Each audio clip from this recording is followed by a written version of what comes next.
and welcome to the Goal Difference podcast, where two identical twins who resemble the Croatian maestro Luka Modric, both in football talent and looks, discuss Arsenal and Liverpool.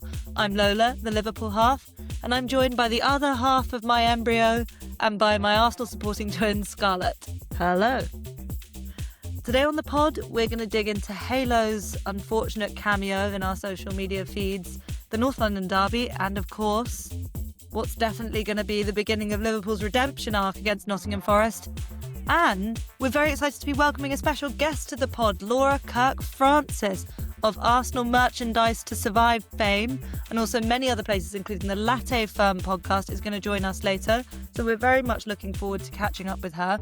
But in the meantime, Scarlett, I know you and I have both been really doing the same thing, which is rewatching those Scotland highlights and secretly in your case, but definitely not secretly in my case, wiping our tears away. Tell me about that night. How did you find it? Full disclosure, my housemate is Welsh, so Wales versus North Macedonia was on, which, I had no problem with. I think the Scotland game, in advance had more riding on it, but still, I think Wales needed to win in order to secure a home draw in the playoffs. I think. I mean, all of these things are impossible to follow. So I wasn't watching the game, but later I switched on my phone at 3-2, and I didn't know if I was witnessing a replay or something. It just all seemed too special when Kenny McLean hit that lob. I could barely believe that what I was watching was actually live. So I feel privileged to have witnessed that moment, but I must confess I didn't see a lot of it. I mean, I turned on at 2-2, having already seen the news about McTominay's overhead kick, and literally within seconds saw Kieran Tierney's goal and then the Kenny McLean goal. And I think that might be the best stoppage time tune-in I've ever had as a football fan. And Lola, can I just say, as an Arsenal fan, I know Robbo had his moment in this game, and I was very touched by what he said afterwards, but it was really good to see Kieran Tierney make a decisive contribution in a situation like that. And my fingers are crossed for him that he can stay fit until the World Cup. Thank you for that, Scarlett. I'm sure Kieran appreciates your well wishes. Laura Kirk-Francis, welcome to the Goal Difference. How's your international break been? Thank you very much for having me. Do you know what? It's been, Arsenal injuries aside, and as a purely neutral England fan, there's been some phenomenal moments in this international break. So I have to hand it to, Scotland and that for giving us some entertainment during this break. So I think it's been a good one. As I said, Arsenal injuries aside, which I'm sure we'll talk about. What was your moment of the international break then? Do you know what? As a Kieran Tierney lover, I was so happy for him. What a goal! And I think just seeing all the Scotland celebrations as well. I've re-listened to the commentary. I've watched 1,000 different versions of it, and it's just one of those moments where you're just like, just imagine not being part of this sporting world. Like, it's hard to express, even as I'm an England fan, and part of me hopes that Scotland don't qualify so that we can have bragging rights. But that was just a really wonderful moment of sport. Like, also, allowing the commentators to we don't expect kind of partisan, non-biased commentary during international is absolutely fine. And hearing, I'm not sure who it is on co-com shouting shoot and things like that. It was just like the type of thing that you want to show people who don't watch sport and say, do you have any idea what you're missing out on? So that was probably the Kieran Tierney goal, because I thought he was such a great player for Arsenal, and I love to see him out there thriving and doing well for his country.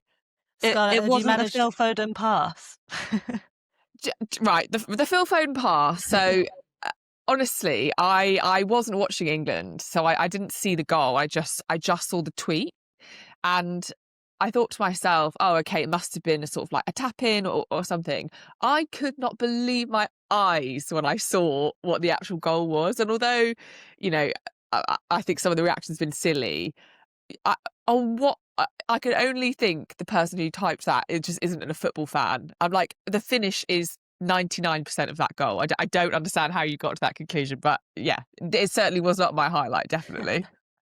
Yeah. That was insane. I think it's weird how often social media people are just social media people and not sport people.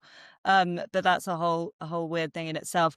So it's not been an uneventful international break. And football aside, we've had the launch and rapid deletion 3 days later of a female-focused TikTok channel dubbed the Lil Sis, of Sky Sports, called Halo. Um, Laura, can you just tell us a bit about your reaction when you saw it? Yeah, I think I saw the reaction to it before I saw it, if that makes sense. So I didn't see the channel before I'd seen what everyone was saying about it. Um, and I think it was one of those kind of, to be honest, a bit of a head in hands moment where you just think, Yeah. this is only going one way. Um, and so I sort of, looked through a lot of the kind of criticism of it. And I mean, the first mistake they've made, as I said, is calling it Lil Sis. That's the bit I just, when I see these things, having worked in a big corporate in a kind of creative type of way, I have tried to kind of unpack, okay, how did this happen, and trying to get a little bit of kind of, right, let's at least try and understand what's happened here. The bit that I just cannot forgive and I cannot get my head around is the little sis bit. I Mm. can't see how nobody was like, this is very condescending, this is very patronizing. When I've kind of had time to think on it though, my biggest issue with it is, I think if you're in a big corporate and you come up with an idea like this, it has to start with a hypothesis of, there is a problem out there that we need to solve. There is something missing in the market. There is a gap in the market that we need to solve. I'm not sure they've identified the correct problem to start off with.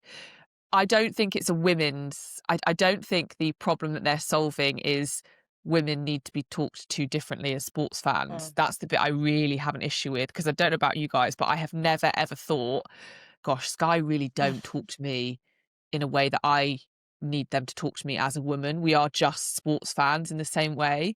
But where I've kind of got to is, I actually think there is a gap in the market for a separate channel, which is more about culture. It can be about kits. There's a Mm. lot of people who talk about football fashion. Great. That is perfect to exist on a separate channel. And I Yeah. even don't mind the name Halo. I like the idea of something that sits kind of like above the game. I get the idea of it. It's around the game. But targeting it at women, I think, was the biggest faux pas, and the very confusing women's sports fans, not just women's sport, but women. And then, the descent into very, very lazy, stereotypical cliches about what women like. And I Yeah. say that as someone who is, I am a matcha and hot girl walk type person. I love to get my nails done. I'm as girly as they come. I just don't need to be talked to like that in a way that isn't clever and a bit tongue in cheek. Like the best way I can kind of sum it up is, those types of content only work if both sides of the reference are understood. So the viewer needs to understand what the Haaland goal is, like why that's been picked, Mm. and the reference to Hot Girl Walk and Matcha, and the connection between the two needs to be clever. It Mhm. just wasn't. It was like, right, go and get some footage. Yeah, doesn't matter. A goal from 3 weeks ago, which, to be honest, is a good goal, but whatever. And Yeah. what do girls like? A matcha and a hot girl walk, put them together, off we go. It's just, that's kind of where I've got to at the moment. So it was certainly like I'm not even vaguely surprised that they've had to, classic statement, black background, text, we got it wrong, Yeah. etc. So it's just disappointing, isn't it? Yeah, and I think it was so unclear. It's still unclear to me whether it was for female fans of any sport or for women's sport or both. And Yeah. it's fine if it's all of those things, but I think it felt so odd that it was siloed in that way. And not only siloed, but the lil sis, it's Mm. like, actually, this doesn't qualify to be part of our main Mm. conversation. And I think what I suppose you say they were identifying a gap in the market for a type of content. I think there is a gap in their coverage in including enough women. Mm. So as a starting point, it seems odd to create an entirely new platform that is slightly ill-judged Mm. without actually addressing the fact that there aren't that many women on their shows. But in general, how do you find it being in such a blokey space all the time? um, I kind of like oscillate from being like, it's fine, you know, it's a natural space to be in because we're still in that stage where there are still more men following football than there are women. Um, but I am also very conscious of it because how can you not be? How can you not be? The sensation I feel is that I've accidentally walked into a room where nobody's told me that I'm not allowed to be in there and nobody's said anything when I'm in there, but I'm still in there and I'm uncomfortable about it. And I find even I don't get loads of abuse, but any abuse I do get is always related to the fact that I'm a woman, and it's Yeah. always from men. And I think particularly with shows like Sky, the kind of the show that you referenced there, I just thought was an appalling use of kind of a fan's time who has been invited on a national broadcaster to represent his. I think he did a great job, to be honest. I would have been like Yeah. probably in tears and very Yeah. flustered. I think he did a great job. Um, it's I think that the struggles I have is this descent into all content needing to feel like you're in a pub with your mates. And I think Mm. that's where Sky have perhaps over indexed on their coverage, is that actually if you're paying that much money, you want their resources to be put into a balance between hearing from fans, great. I think that's a really good kind of avenue, but also maintaining a kind of this is our major broadcaster. We want the best people on there, the best journalists, the best insight, the best analysis, because that's what we're paying for. Mm. But I honestly thought by this stage it might be a bit more balanced in terms of sort of female creators. And I think the best example you can look at, and it's the Football Content Creator Awards last night, the FCAs.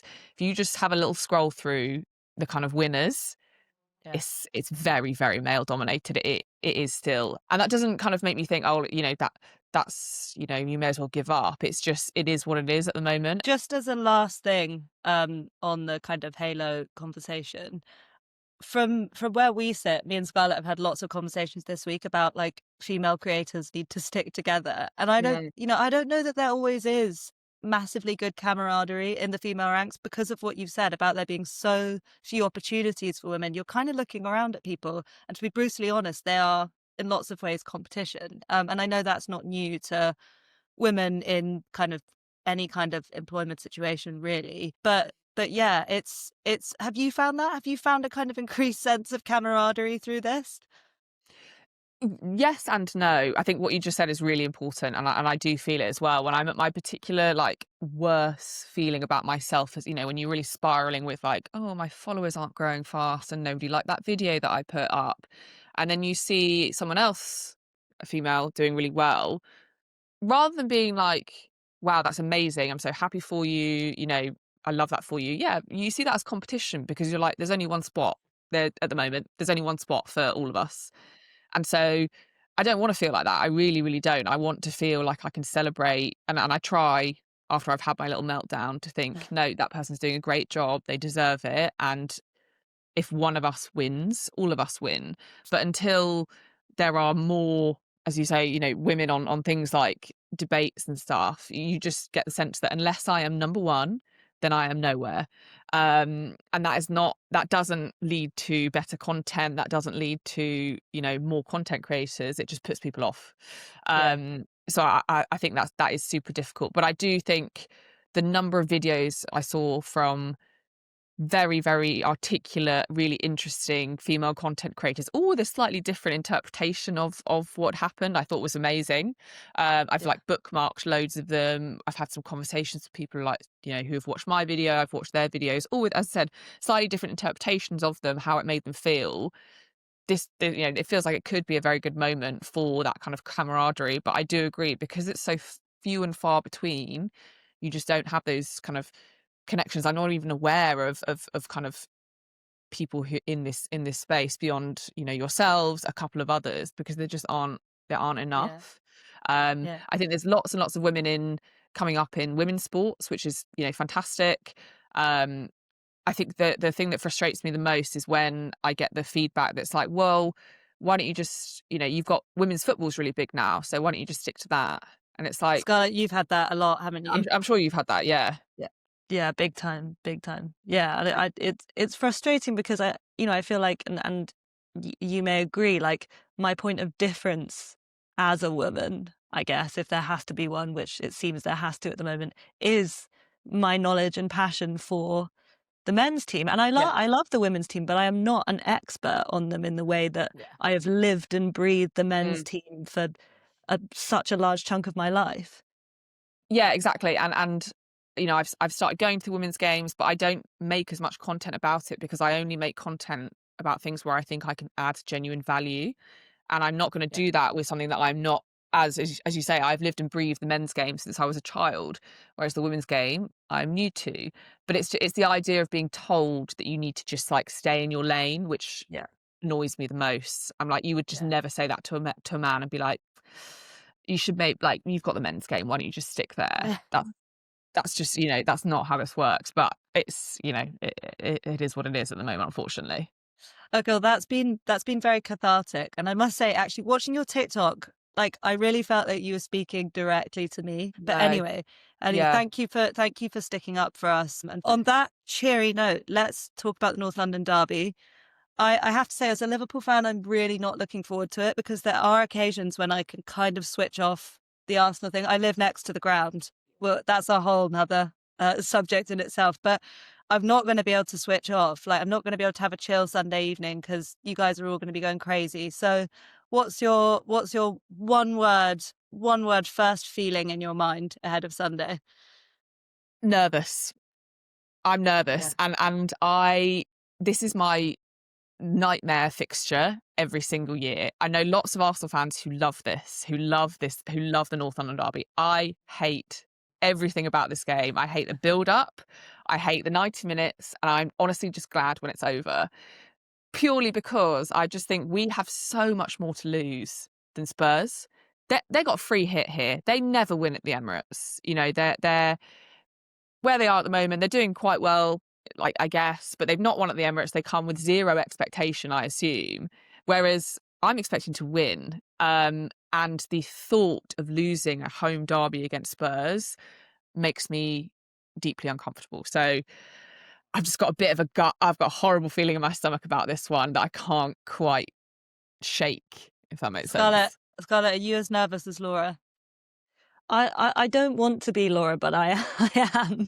I think, yeah, it is that situation of I think it's been 15 years since Spurs won at the Emirates. And it was 17 years before that when they last beat us at home. So it is a fixture where you expect victory, despite it being a derby game. And I think that does just heap the pressure on us. It heaps the pressure on us because we're going for a title and we're quote unquote bottle jobs, whatever We you both make are. of that assessment. Yeah, we both are. Yeah. um, uh, and yeah, Tottenham's away form, Thomas Frank, like they could just produce something awkward. I think gone are the days of the Postecoglou free flowing derby wins. I mean, I say that they frustrated us in his first North London derby with that like ridiculous Jorginho situation where he came on the pitch and went, "Calm down, everyone, calm And then down," immediately and gave the then ball made a away. mistake. Yeah. um, Yeah. so nervous. But what I really want to believe about this game, and if I engage my rational brain, not my lizard fan brain, I know that Arsenal are better than Tottenham. Mm. I think the question about this game is the extent to which Arsenal can be Arsenal without several key players. And I think the answer lies in how many of those will be on the pitch on Sunday. So no Gabriel. Who starts for you, Laura, at centre-back? I think it'll be probably I can't decide whether he just puts Hincapié on and just like off you go first start. I think that would be for Hincapié in the North London derby. Like, I mean, Did he in the start Premier against League. Brighton in the league? Yeah, he's definitely not In the league, starting. that'll be his debut. Or Mosquera obviously played really well against Liverpool at Anfield when he was called on. I'm not sure, but either way, as you said, Scarlett, this is a real test of, it's all fun and games saying that we've got squad depth when we don't actually need to use it. This is like, right, is the depth actually good enough to beat a good Spurs team? I don't want it to be, but I think it will be Mosquera because Yeah, I yeah. think that is an extension of the kind of usual conservatism. I Yeah. would be surprised. I mean, I know Hincapie is more up to speed now because he's played Yeah. a bit and he played over the international break. He captained Ecuador, so Yeah. like, you know, but He's not a bum, basically. He's not the no, like sort of, we just throw him on. Like he's a very high quality player. Like, but it's yeah, just because we haven't seen him maybe in yeah. the Premier League and starting as well with the combination. So M- don't know. my and I think this probably is an unpopular opinion, but my shout is actually to play Calafiori at left centre back because Mhm. he is a centre back. I mean, he Yeah. hasn't played centre back for Arsenal, but in terms of the person in the squad who I think sort of physically most resembles Gabriel of the people we have left, if you put Calafiori in Yeah. that position, you have a big left-footed guy who can Mm. attack crosses. Whereas like Hincapie is untraditionally for Arteta a little bit small, Yeah. and Mosquera is kind of skinny and Skinny, right-footed. yeah, he's not big enough in terms of like, yeah, the physicality. And I think that will be one way that Spurs, I think, will try and kind of will get at us is just to basically fluster us in ways that teams haven't done yet. But because we've not got Gabriel there, you'd sense a little bit of an opportunity. If you are taking Calafiori out left back, I assume that means you're starting Lewis-Skelly. And would that not make you guys a bit nervous, given all the chat around him over the international break? Slightly because he also, I think, hasn't played in terms of the minutes that we'd expect. But Miles Lewis-Skelly for me is such a big game player. Like I think he is one of those players that just gets up for these games. His first goal was against Man City, stunning goal. I think he's just one of those ones that really buys into this type of occasion. So I would be, although he hasn't played, and then he's had that added kind of pressure of whether he makes the England squad. I'd still be fine with him coming in because, as I said, I think he loves this type of environment and he would thrive. Okay, Yeah. I'm going to make my prediction for Sunday, which is that there will be a red card. And now that Oof. we've mentioned Miles Lewis-Skelly's name, I hate to say that I think maybe it'll be him. I don't know if that's really mean, but like it just feels like the narrative. That is very toxic, No, but Lola. it's just like the Yeah, Sky Sports narrative gods are watching over us and they're writing the script. That would fulfill the clips for weeks if Miles Lewis-Skelly got a red card. It would be like tick, another black player with a bad attitude, tick, poor Yeah, discipline, tick, Arsenal yeah, bottling it, tick, yeah. it would just be, it would be awful. I can't believe you've I just spoken that into existence. I am willing the powers that be to make something bad happen to Arsenal. I'm sorry, that is just That's fine. that's my role on this podcast. That's fine. But Laura, what's your score prediction? God. Um, I think Spurs will score. I'm going to go with a very tight 2-1 to us, even though my gut, I'll be completely honest here, is saying this could be the first time in 15 years. I just feel it. I just feel it. I'm sorry. I'm sorry. But as you said, Scarlett, that's my like silly, irrational, also trying to protect myself by expecting the worst and hoping for better. But no, I'm going to go 2-1. I think Arsenal can still get it over the line, but they will need to be at their best. Scarlett,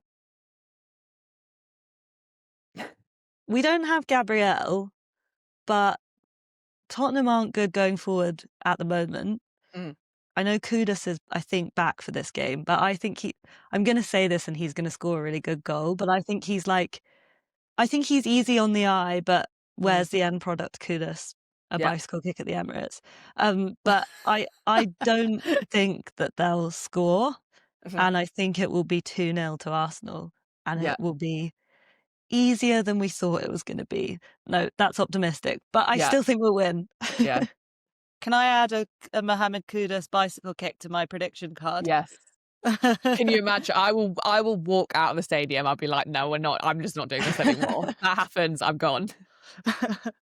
Brilliant. Thank you so much for stopping by, Laura. For our listeners, where can they find you?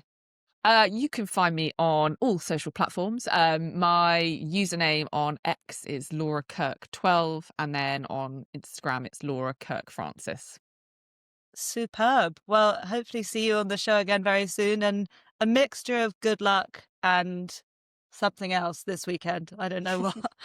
Thanks, guys, for having me. Thank you. Right, Lola, your turn. You've got Forest on Saturday. So by the time Arsenal come out against Spurs on Sunday, you kind of close the gap by how many points? How many points behind are you? Well, we could win 3 points and then we would be within 5. But I think, Okay. like, talking about the title race is almost academic at the moment. Like, yes, mathematically we're still in the race. At this stage last season, Arsenal were 9 points behind, and I'm pretty sure you would have seen yourself as still being in the race. But, none of that matters unless we start winning football matches. And that obviously starts at 3 o'clock at Anfield on Saturday. It pains me deeply that we will not get to play against Ange Pottingham Forest. That was a fixture I had earmarked for a long time and was looking forward to. Sean Dyche will do what Sean Dyche does, won't he? Lola, you've got a run of favourable fixtures for the next little bit. I know we don't have an international break, but your next 5 games or so are fairly doable. If you can put a run together, if you beat Forest, give me a glimpse into what that can do for your season and what you're expecting. Scarlet could do everything.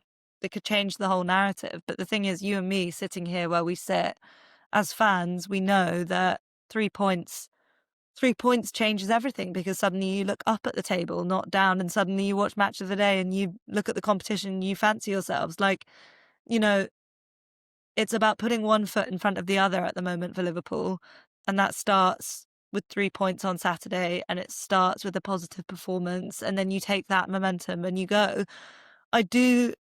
Going back to what I was saying about the stats at Man City, Liverpool were incredibly unlucky in lots of ways. Liverpool have been incredibly unlucky. There are fine margins in this league, and we've been on the wrong end of those fine margins, and we've allowed ourselves to be on the wrong end of those fine margins. And that is not making excuses. The finishing, in lots of cases, just hasn't been good enough. Cody Gakpo missed a brilliant chance against City. Mo Salah's been guilty of missing brilliant chances. So where I'm at really is the excuses. They're over now. We've just got to park the excuses, because all the bad luck and everything, can get on top of you and can become like, a 12th player on the pitch that's playing against you rather than for you. So I just think it's about positive momentum. And to be honest, although I agree with you that we do have a favourable run, I'm not looking beyond Saturday, because if we lose on Saturday or we don't win on Saturday, it's like snakes and ladders. You're suddenly back to square one. Listen, we mentioned at the top that both of us watched the Scotland game. I'm sure that you saw what Andy Robertson said afterwards, and I think I imagine you admired it. I admired what he had to say.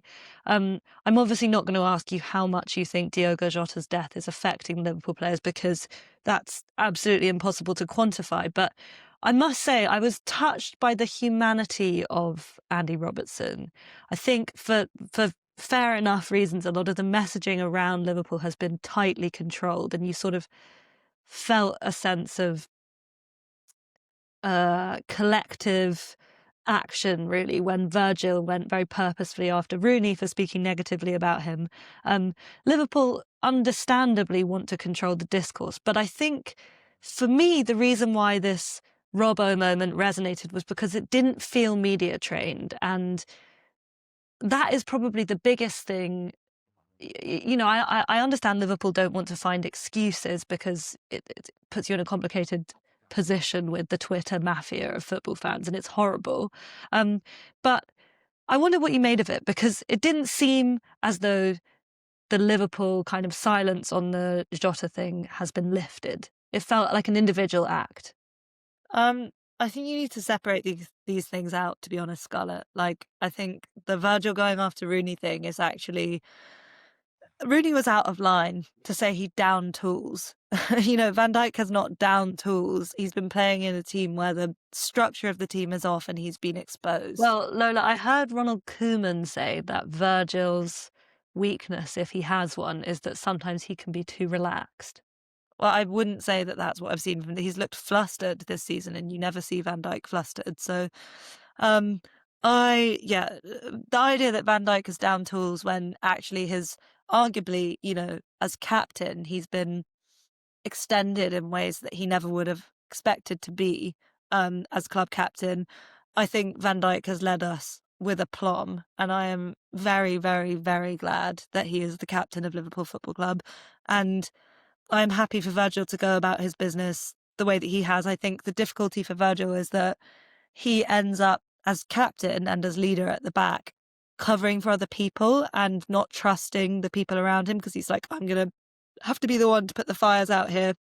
And that can really exaggerate a sense of him being out of position. But like, really, he's just basically like, Kirk-Francis is going to fuck up here, Konate is going to fuck up here. And he's out there putting out fires and not focusing on what he needs to focus on. So to be honest, I think there's absolutely not a spot of blame on Virgil's shoulders, and I would never, ever, ever put it there. So that's that. On the Robertson thing, to be honest with you, I was caught off guard by it. I fully expected him to say that it was just that, you know, he was overwhelmed by the enormity of the fact that it was his last chance to go to a major tournament, which is a perfectly valid reason for a footballer to be in bits.